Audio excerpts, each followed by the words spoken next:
வெறுமையானதை முன்னறிந்ததால் தேடி வந்து என் படகில் ஏறிக்கொண்டாரே.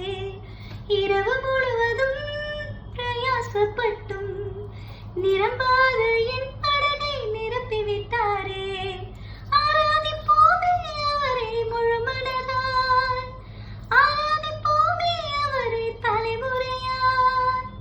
கர்த்தரை தெய்வமாக கொண்டு இதுவரையில் வெட்கப்பட்டதில்லை. அவரையே ஆதரவாய் கொண்டோ நடுவழியில் நின்று போகவில்லை.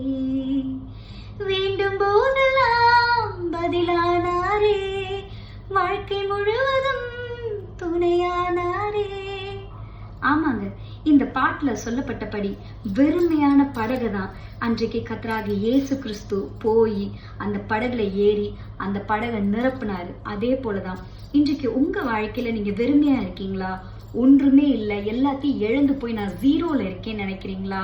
இல்ல எல்லாருமே என்னை கை விட்டுட்டாங்க, தனியா ஆதரவற்று நான் இருக்கேன்னு நினைக்கிறீங்களா? இன்றைக்கு வெறுமையான உங்களை தேடி கர்த்தராகிய இயேசு கிறிஸ்து வராரு. உங்களை ஆசீர்வாதத்தினால நிரப்ப அவர் உண்மையுள்ளவரா இருக்காரு. நீங்க முழு ஹிருதயத்தோட கர்த்தராகிய இயேசு கிறிஸ்துவை ஏற்றுக்கொள்ளுங்க.